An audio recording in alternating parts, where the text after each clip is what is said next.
Greetings, Internet, and welcome to Jake's Takes of an Indeterminate Temperature. I wouldn't call them hot takes, but I'll leave that up to you. This is where I'd like to discuss some important events, why I think they're unfolding the way they are, and what actions I think we should be taking moving forward.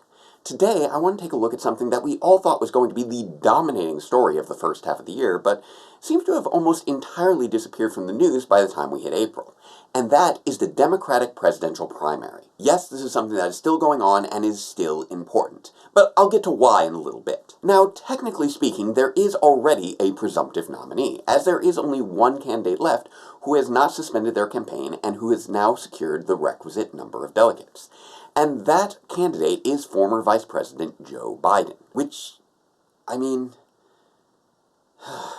Anyway, this is a very different situation from what we were looking at back at the beginning of February, when Senator Bernie Sanders had successfully managed to win the popular vote in all of the first 3 states and was actually at one point projected to win a whopping 48 out of 50, which would have been, like, monumental. Now, the Democratic Party knew that they were going to have to rally around a singular candidate if they were going to have any hope of defeating a Republican incumbent, especially a particularly threatening Republican incumbent. However, their relationship with Sanders was tempestuous, to say the least. He's been openly critical of their policies and procedures for years, and despite regularly working alongside Democrats in the House and the Senate, had never actually served as a Democrat himself. He also regularly painted himself in direct opposition to the political establishment, which ended up being a great way to set himself apart from the other candidates, and really made him stand out, but it also made him a lot of enemies. Like, a lot of enemies. Like, even Spider-Man and Batman would be like, dude, it's not a competition. But a presidential race is a competition, and many groups and individuals had a vested interest in not seeing him win. Specifically, corporate interests, but not exclusively. Most media outlets and politicians are funded by corporations that would have been directly impacted by Sanders' policies. And just as individuals, prominent reporters and politicians are people who have found great success within our current systems and would naturally feel skeptical or even threatened by significant changes. It's not some vast conspiracy, it's just human nature. So the media consistently downplayed his chances, whether intentionally or not, while his political opponents fed into the narrative that he could not win a general election, despite significant mathematical evidence to the contrary. But there was still the question, if he couldn't be the nominee, who could? Plenty of different candidates tried to position themselves as the best option by appealing to a variety of different demographics. But when it came time for those first 3 states, none of them could land as a decisive win, with Pete Buttigieg coming the closest by virtue of a narrow and hotly contested delegate victory in Iowa. And then we had South Carolina. Oh, South Carolina. You see, Joe Biden had been slipping in the polls for a fair bit leading up to this race, due to a vague platform, his dodgy legislative record, and a series of political gaffes, which somehow included him getting into arguments and threatening to fight random voters. Why was that a thing? Anyway, he decided to put all of his efforts into South Carolina as his big final play, working to secure key endorsements there while not even bothering to set up campaign offices in some other states. It seemed like a desperate move that was sure to backfire on him, but it worked. Biden finally managed to land the decisive win against Sanders that the party was looking for. Within days, his chief rivals had dropped out of the race and rallied behind him, along with other former candidates providing key endorsements going into Super Tuesday. For reference, South Carolina was on February 29th. Super Tuesday was March 3rd. This happened fast. The media and the party had found their champion.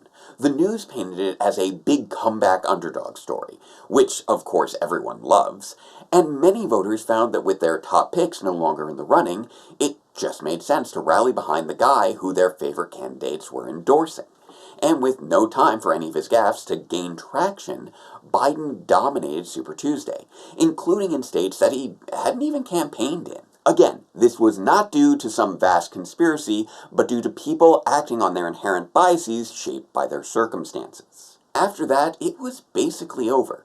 The narrative of Biden's victory was set.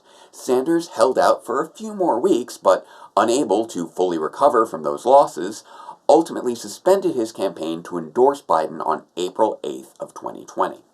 By June 9th, Biden had successfully secured the 1,991 delegates threshold necessary to obtain the nomination. So why am I still talking about this? You see, the Democratic presidential primaries aren't just about deciding a single nominee.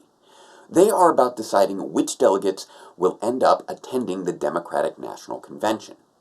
Yes, they are the ones that decide the nominee, but they are also the ones that shape the party's national platform for the next 4 years. And not every delegate gets a seat at that table. In order for a candidate's delegates to be involved with the drafting of the party platform, the candidate must first secure over 25% of the total delegates at the convention.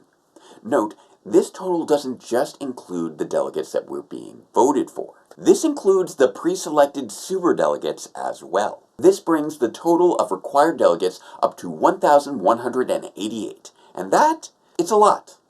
That's a lot. Sanders is close right now. By the last count, he had reached 1,047 delegates, and there are 7 races still left to go. That means he only needs 141 out of the 640 remaining delegates.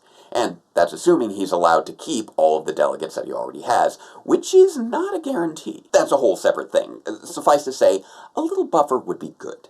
This is why your vote still matters. Here in New York, we almost lost the right to vote on our delegates due to the current health crisis. But fortunately, the courts upheld our rights, and we will be voting in the primaries on Tuesday, June 23rd, alongside the state of Kentucky, with Delaware, New Jersey, Louisiana, Puerto Rico, and Connecticut all holding their primary contests in the ensuing weeks. I've already submitted my absentee ballot, and I'm calling on all of you to do the same. Now, it should come as no surprise to you that I support Bernie Sanders, and want for other Sanders supporters to have their voices heard as well. For those of you who support Joe Biden, and would like to see him win the presidency, my advice to you is vote Bernie Sanders in the remaining primaries. Yes, I know that this may seem counterintuitive, but I am genuine in this, and here's my reasoning. We've already gone over how Biden managed to secure the nomination. Strategic victory in a single state rallied his many opponents together to provide key endorsements timed perfectly to rack up a series of wins that cascaded into a domino effect that allowed him to defeat a political opponent that directly threatened the corporate interests of the media outlets shaping the narrative of the race. None of this tracks onto a general election. States will all be voting at once. There is no chance for a domino effect. The coming months leave open countless opportunities for further fumbles, unlike that previous 3-day window. There are no additional challengers to garner endorsements from. There is only one incumbent opponent, heavily backed by corporations. And the media is obsessed with him. That's not to say that victory in November is impossible. Poll numbers are looking good, approval numbers for the incumbent are dropping, and many Americans are clearly unhappy with the current state of the nation. But this is by no means a sure thing. You're going to want all the help that you can get, and that includes reaching out to people who felt like they got blindsided by this primary. And one of the best ways that you can personally extend an olive branch is by making sure that they have a seat at the national convention. Vote for Sanders delegates. At this point, additional primary votes for Biden gain him absolutely nothing. He's already locked up the nomination. What he needs now are allies. And what Sanders voters need to see are their policies being integrated into the platform. This is a win-win. If you like Sanders, vote Sanders. If you like Biden, still vote Sanders. Note, this specifically applies to the primary, not the general election, because that's not how that works. They're two separate elections. They work differently. Honestly, I could make a whole separate video about that one. But for now, that's my take on the Democratic presidential primaries for 2020. I know that it might not seem important in light of other events, but as we've seen in these last few years, how we elect our leaders can make a huge difference in how we live our lives. If you agree or would otherwise like to open up a conversation with someone, please, by all means, share this video, especially if you or someone you know happens to live in one of those 7 key locations. I know this is something of a divergence from the usual content of my channel, so please comment below to let me know what you thought of it. There's a lot of things going on in the world right now, and I have a lot more takes that I'd love to share. In the meantime, this is Jake signing off, and you can take that to the bank. I don't have a catchphrase yet. Bye.